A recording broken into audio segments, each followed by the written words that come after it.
So when you think of Call of Duty, what pops up in your mind? Is it the Modern Warfare series, is it the Black Ops series, or is it a totally standalone Call of Duty game that pops up in your head when you think of the word Call of Duty? But from the poll I took with the two most popular series in Call of Duty, these are the results that I got. And that most voted series is what we're going to be talking about in this video. And that is, why is the COD Black Ops series so successful and recognizable? My name is Nick, and let's take a dive into how the Black Ops series became the now most played and well-known Call of Duty series to date. So without further ado, let's get right into the video.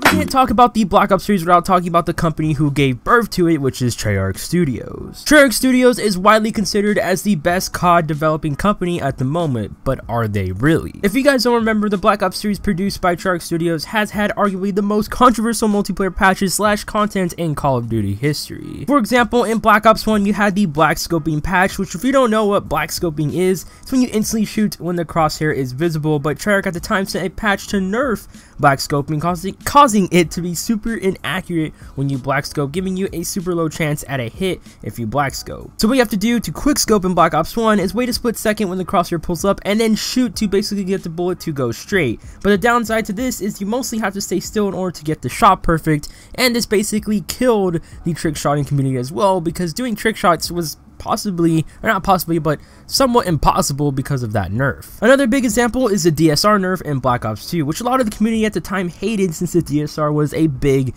quickscoper favorite and trick shotting favorite. It was so hated that David Vonderhaar, the main person everyone knew who worked at Treyarch Studios, was getting death threats because of this nerf when he had nothing to do with it. And a big example of controversial content is the Black Ops 3 supply drop system, with arguably being one of the most casino feeling supply drop systems in any COD game with supply drops. But no matter how hard Treyarch can nerf our favorite guns and throw our hard-earned cash down a casino drain, we all still love them, and why really? And to answer that question, we have to take a dive into all three of the recent Black Ops games that Treyarch Studios has released. So first off is Black Ops 1.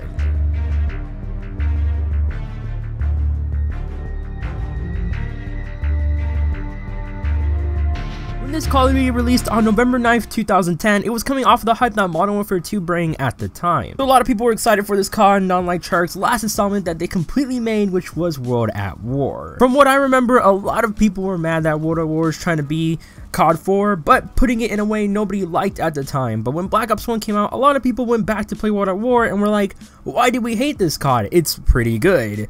That reminds me of one game I remember playing, and I feel like that could happen to another game I recently played as well, but I can't quite put my finger on what those games were.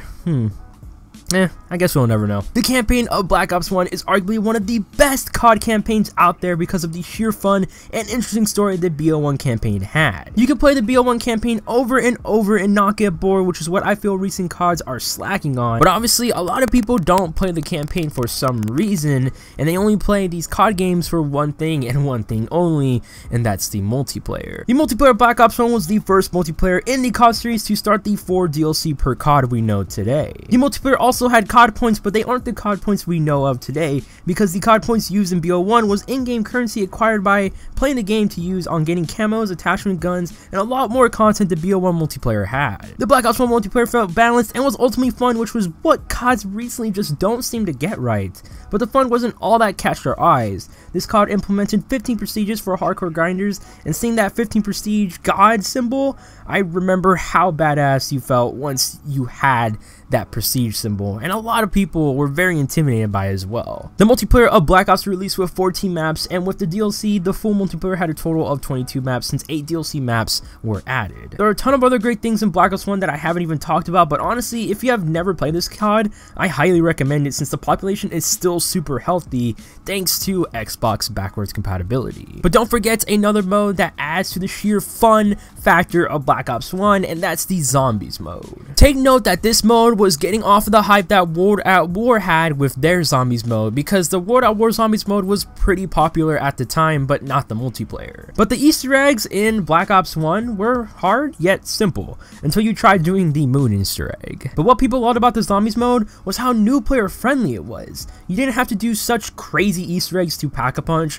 or some insane lore digging in order to further progress into the waves and figure out the story. If you wanted to do some casual zombie killing, that's what you got. If you wanted to do a little Easter egg hunting, that's what you got. If you wanted to just mess around and have fun with friends, that's what you got. This zombies mode ultimately started the base factor that future COD developers will try to copy or recreate in their own vision because of how successful this mode became. Hell, I even have a ton of funny memories on Black Ops 1 Zombies back then because all I did with my friends is mess around and see how far we can survive. That is something I feel that recent zombies modes really don't go or aim towards. It's focused all on Easter eggs and story, when really it's a video game. It should be all fun and games, but it's all a matter of who you're talking to, really. That's just my opinion. I say that because I feel like you make more memories just having some fun and playing with some friends than trying to do some Easter egg digging. But again, that's just my opinion. There are a ton of other things the Zombies mode does that have people loving it,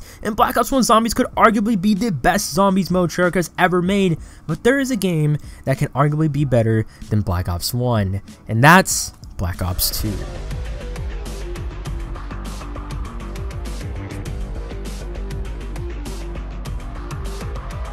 Black Ops 2 was released November 13, 2012, and was becoming a highly looked for game due to its old series, or its first predecessor, Black Ops 1, being a really successful COD at that time. The Black Ops 2 campaign is another amazing campaign that a lot of people loved, with a continuation of the story of Black Ops 1, with a unique little twist in the campaign system, and that's in implementing multiplayer's custom classes into the campaign. The classes gave the campaign a little more variety, with playing the campaign with any gun you want and perks, with also any guns you wanted from Black Ops 1. The story of BO2's campaign also had a lot of branching possibilities, with many different outcomes you could take during the playthrough of the campaign to have multiple different scenarios happen throughout it. Because of this and many more reasons, this is why I feel the campaign of BO2 was widely considered as one of the greatest COD campaigns in COD history, and is able to have some immense replay factor for being unique every single time you play it. But you can't forget about Black Ops 2 multiplayer. The multiplayer was a fun and rewarding time to many by experiencing some amazing moments with friends, especially in Search and Destroy, with also having everyone aim towards the first secret camo to come to a COD game, and that's Diamond Camo. The main multiplayer released with 15 maps, and with addition of the 4 DLCs that give an extra 16 multiplayer maps, the end result is a total of 31 multiplayer maps. This COD was also the first COD to have a quote-unquote DLC gun, in which the Peacekeeper was born, with also this COD reverting back to the normal perk system of not having a pro version of a perk. This COD also bring the pick 10 system to life, and that is what future CODs starting from this COD will follow from there. Another crazy factor this COD bring in was microtransactions, but via cosmetics. And when I mean by cosmetics, I mean only camos, which were some of the coolest and most innovative camos to ever come to a Call of Duty game at the time, because these camos were flashy, animated, and really nice looking to the eye, and that's not what any COD back then, from when this COD was released, was able to do. But no matter what, the multiplayer experience for Black Ops 2 was amazing, and I bet all you guys have at least one memory in Search and Destroy of Black Ops 2, because that game mode bring in the best moments for Black Ops 2 and also caused a big spike with COD on YouTube. But another great mode people loved and made memories in was the Zombies mode. The Zombies in Black Ops 2 was upped a little bit in difficulty, and made this Zombies mode a mode not to mess around in so much. The Easter eggs got a little more complicated with some more tricks to do, and all the Zombies maps in Black Ops 2 are one of the most recognizable and sought after maps in COD Zombies history. You have the most loved map of them all, Transit, with its insane foggy mist and crazy little gremlin zombies with a spice of lava and an electric man chasing you all the time. Like, who doesn't? I'm joking, guys. This This map is trash. Hey, but it's the most sought after map that nobody likes, so there's a plus right there. Another great map is the first DLC's map, Die Rise, taking the zombie experience sky high, and I mean literally sky high, into the rooftops of skyscrapers, with creepy crawlies coming back, making a daring return to basically eat you. The next map here is Mob of the Dead, being a very iconic map to many for taking the crazy and scary experience of zombies into the abandoned prison of Alcatraz. This map also bringing some pretty cool mechanics into zombies. Another great map was Buried, taking zombies into the Wild West, causing many to fear for their lives as zombies spawn like the old COD World at War zombies did from all over the place just to have one last meal. Oh, and also a ghost looking lady chases you all the time. The last map on the list is Origins, by taking it way back before Call of Duty World at War and back to the old 4 zombies characters we know to find the true reason behind zombies and what is going on, with also a big daddy looking thing chasing you as well. But you also had some mini maps that are taken from areas of transit, and the multiplayer map Nuketown turned into a zombies map with also some crazy new game modes for zombies, with one of them turning you into a zombie, and an insanely hard to level up zombies ranking system for the first time in COD Zombies history, which today I still don't think anybody knows how this truly worked on how you leveled up. But this zombies mode bring an amazing storyline with new characters that people still loved, even though it wasn't the old characters. But ultimately, this zombies mode kind of killed the Nazi zombies name. It's now just zombies from this point on, and it's no longer Nazi zombies. But there is one last COD that can also be argued to be way better than Black Ops 1 and Black Ops 2 combined, and that's Black Ops 3.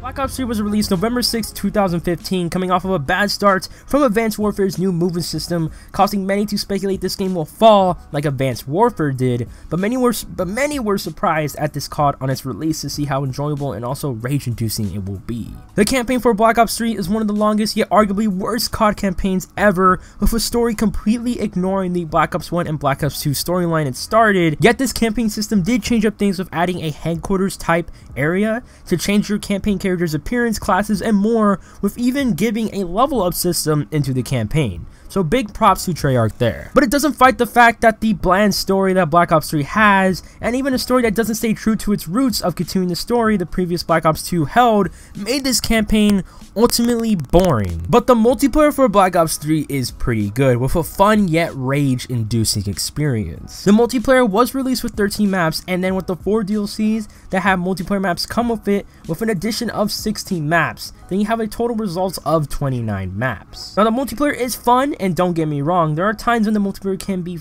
fun, but there are also times when it's rage-inducing, like when someone decides to use a Brecci, or when a whole squad of Master Siegers uses XMMCs, just little stuff like that can ultimately kill your experience in Black Ops 3. Black Ops 3 is also the first COD to implement the specialist abilities, which really altered the gameplay of the advanced movement system. Also, a big controversial topic in Black Ops 3 multiplayer is the amount of DLC guns this game has. There are 32 guns that come with the standard game, and there are 37 DLC guns that come through the supply drop system, and all 37 of those DLC guns are really hard to get due to the Black Ops 3 supply drop system being a really difficult system in RNG for players acquiring the DLC guns they want. Overall, the multiplayer experience in this game depends on you. Some people hate it, some people love it, but personally, from experience myself, the multiplayer is okay, but I don't have much fond memories from it, but just me getting some DLC guns. Last but not least is the zombies mode. With BO3 zombies, the mode became an insane and somewhat hard mess of zombies and Easter eggs. The Easter eggs in Black Ops 3 were no joke and required some hard tasks in order to complete them. The zombies as well were no joke, with an addition of a boss-like zombie in every map for Black Ops 3 zombies. But if you love the story behind the old characters of the Black Ops zombies, then the story behind Black Ops 3 zombies will amaze you. A cool factor this game added was the reimagining of all zombies maps from World at War to BO2 that featured the original 4 zombies characters, which excited everyone and gave this COD the first to have 5 DLC. But there are a lot of factors that can determine your experience and love towards Black Ops 3 Zombies, and every experience is different for everyone. But I feel like one thing Black Ops 3 Zombies does that's pretty bad is it caters towards fans only. New players are gonna be completely like confused. This zombies mode really, you can tell, caters toward people that played Black Ops 1 or Black Ops 2 or World at War, not towards new players. So new players will have a pretty hard time trying to understand the story and playing the game. But with the next installment into the Black Ops series called Black Ops 4 taking place right after Black Ops 2, we just gotta wait to see if Treyarch holds up to the Black Ops name and make this COD the intense experience Black Ops 1 was, with the fun mess of Black Ops 2 and chaotic rage that BO3 had. But personally, I feel like they should have left the series alone at Black Ops 3, because continuing the Black Ops thing could ultimately kill the series, but you know, that's just my opinion. So the real question in this video, through the whole statistics and all that I've been going through, is why is the Black Ops series so successful? So while making this video, I literally had to play every single thing every Black Ops had, and while playing it, truly the answer I found to why the Black Ops series is so successful